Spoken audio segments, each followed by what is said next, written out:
Assalamualaikum warahmatullahi wabarakatuh. Perkenalkan, nama saya Mukarram Rahmatullahi Adawiyah. Saya dari Prodi PG PAUD Angkatan 23 dengan MPM 32. Saya di sini mempunyai tugas presentasi ECT dengan dosen pengampu yaitu Bapak Muhammad Badri Tamam, MKom. Di sini dari slide pertama yaitu apa sih yang dimaksud dengan kecerdasan buatan dalam pendidikan? Yaitu kecerdasan buatan atau yang disebut dengan kecerdasan buatan yaitu dalam pendidikan merujuk pada penggunaan teknologi kecerdasan untuk meningkatkan proses belajar dan mengajar. Jadi dengan adanya AI itu kita bisa mudah mengakses apa yang kita butuhkan, baik itu dari mata kuliah ataupun dari mata pelajaran yang tidak kita mengerti. Yang pertama yaitu sistem pembelajaran adaptif. AI dapat menyesuaikan materi pembelajaran dengan kebutuhan dan kesempatan individu siswa.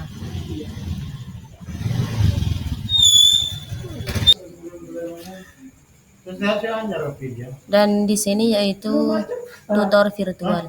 AI dapat membantu siswa dengan memberikan penjelasan dan jawaban atas pertanyaan mereka.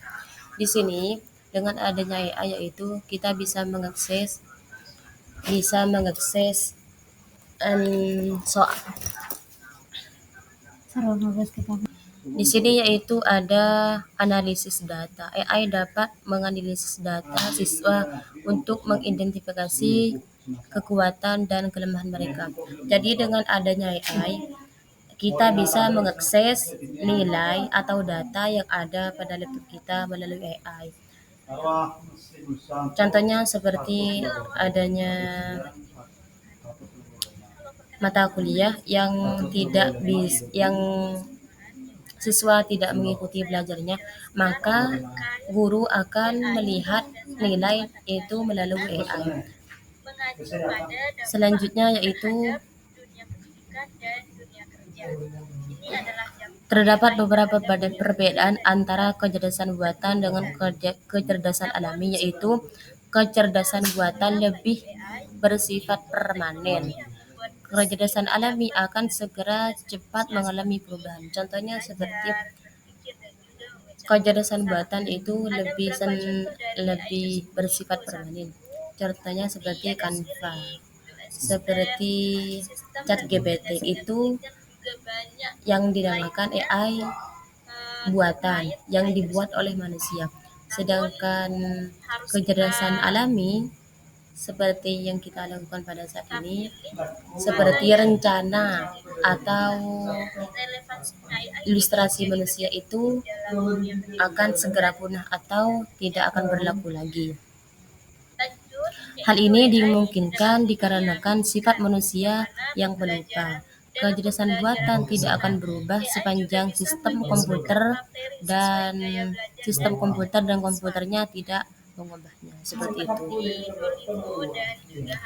Dan kecerdasan buatan lebih mudah diaplikasikan dan disebarkan, mentransfer pengetahuan manusia dari orang ke orang lain, membutuhkan proses yang sangat lama sekali, dan juga serta keahlian itu tidak akan pernah dapat diaplikasikan dengan lengkap, sedangkan pengetahuan terletak pada suatu sistem komputer.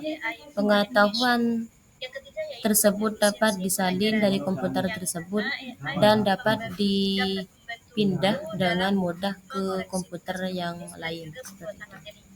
Namun perlu digarisbawahi, AI itu bukan menggantikan guru, tetapi dalam slide yang ketiga yaitu tipe AI sesuai fungsinya dapat diberikan menjadi 4. Yang pertama yaitu mesin hanya akan merespon hal yang sudah diprogramkan serta terus-menerus sesuai dengan skenario atau rencana yang sudah ditentukan. Yang kedua yaitu yang sudah mampu mengambil keputusan dengan menggunakan data atau pengetahuan dari kejadian yang telah dipelajari sebelumnya. AI tipe ini mampu menyimpan data sebelumnya dalam kurun waktu tertentu dan mesin ini mampu belajar dari kejadian sebelumnya. Jadi dengan adanya AI ini, contohnya seperti laptop. Laptop ini sudah walaupun rusak, tapi file yang ada di dalamnya atau flashdisk yang sudah ada itu tetap bisa disebarkan atau bisa diakses ke laptop lainnya seperti itu. Yang penting data di dalamnya itu data di dalamnya atau flashdisk yang sudah berisi file itu tidak hilang seperti itu. Banyak sekali yang bisa dapat kita temukan studi kasus yang mana selanjutnya yaitu dampak AI pada berbagai sektor industri, yaitu kesehatan. Yang pertama itu kesehatan. AI akan membawa revolusi besar dalam industri kesehatan. Sistem AI generatif akan membantu dokter dalam mendiagnosis penyakit dengan lebih akurat dan cepat. Selain itu, AI akan digunakan untuk mengembangkan rencana perawatan yang dipersonalisasi sesuai kebutuhan pasien. Jadi AI ini membantu dokter. Yang pertama itu membantu ngecek kesehatan pasien. Contohnya seperti dokter ngecek ada dan tidak ada penyakit dalam tubuh kita. Itu kan melalui AI, bukan bukan langsung pas dicek, tapi contohnya seperti an- dan dengan adanya AI yaitu dokter bisa mengecek kandungan pasien itu dengan USG. Itu dibantu dengan adanya AI seperti itu. Yang kedua yaitu pendidikan. Di sektor pendidikan, AI akan memungkinkan pembelajaran yang lebih personal dan adaptif. Dengan adanya AI, guru bisa mengakses pelajaran atau hal-hal yang tidak bisa mengerti. Jadi guru itu mencari referensi dalam AI tersebut dan bisa lebih mudah mengakses pembelajaran yang ada di mata kuliah atau yang tidak bisa dipahami oleh siswa seperti itu.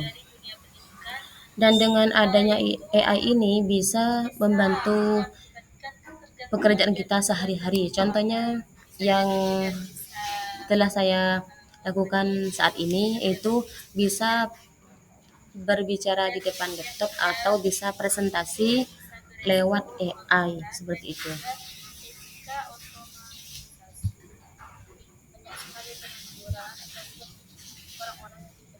Selanjutnya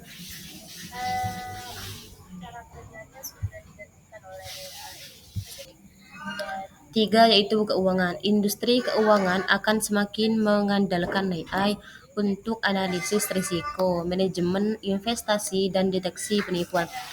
Dan manfaat dalam AI ini yaitu dalam keuangan. Keuangan ini jika tidak ada kerjasama dengan AI, maka tapi harus ada garis besar jika kita tidak bisa mengendalikan AI atau tidak bisa memilah-milih AI cara kerjanya itu seperti apa, maka kita akan kewalahan. Maka kita harus belajar dan lebih belajar bagaimana cara AI itu akan mengakses apa yang kita butuhkan. Contohnya seperti ATM. ATM itu kan secara tidak langsung hanya mengetik nomor yang ada di depan lalu muncullah uang atau hal yang kita ambil. Itu dibantu dengan AI. Dan kabarnya itu di tahun 2026 itu semua yang kita lakukan itu akan dirubah, akan dibantu oleh robot. Akan tetapi robot itu jika bukan manusia yang membuat maka tidak akan jadi robot. Jadi dengan canggihnya AI manusia bisa membuat robot untuk mengendalikan semua yang kita lakukan, seperti itu. Yang kelima yaitu kreatif dan media. AI generatif akan menjadi alat penting bagi para kreator konten, dari penulisan skripsi, pembuatan musik hingga desain grafis. Dalam adanya AI ini, kita bisa kreatif, inovatif untuk melakukan hal-hal yang ada di sekitar kita. Contohnya konten kreator atau tiktokers bisa seperti itu dengan adanya AI. Dari penulisan skripsi, makalah, intinya hal-hal yang ada di perkuliahan itu harus dibantu dengan AI. Sampai dengan pembuatan desain grafis itu bisa juga dibantu dengan AI.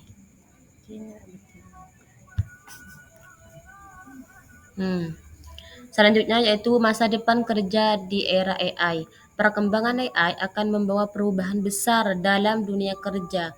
Beberapa pekerjaan mungkin akan hilang, tetapi bukan peluang baru juga akan muncul. Keterampilan yang paling dicari di masa depan meliputi yaitu antara lain kemampuan beradaptasi, kemampuan untuk terus belajar dan menyesuaikan diri dengan teknologi baru. Yang kedua yaitu kreativitas. Meskipun AI dapat menghasilkan konten, kreativitas manusia tetap unik dan tidak tergantikan. Selanjutnya yaitu kecerdasan emosional. Kemampuan tidak berinteraksi dengan manusia secara empati. Akan tetapi semakin penting terutama di bidang layanan dan kesehatan. Selanjutnya yaitu pemikiran kritis, kemampuan untuk menganalisis, mengevaluasi, dan mengambil keputusan berdasarkan informasi yang didiskusikan oleh AI. Slide yang selanjutnya yaitu tantangan dan pertimbangan etis.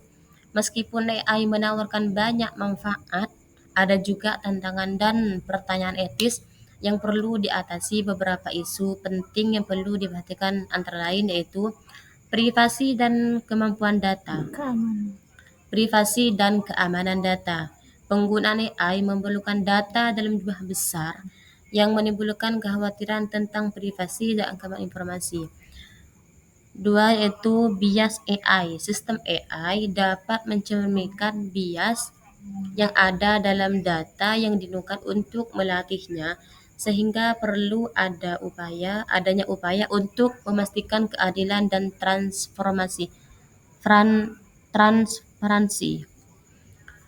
Yang keempat yaitu dampak sosial. Otomatisasi dapat menyebabkan pengangguran di beberapa sektor, sehingga diperlukan kebijakan untuk melindungi pekerja dan memastikan transisi yang adil. Selanjutnya yaitu sekian presentasi pada malam hari ini.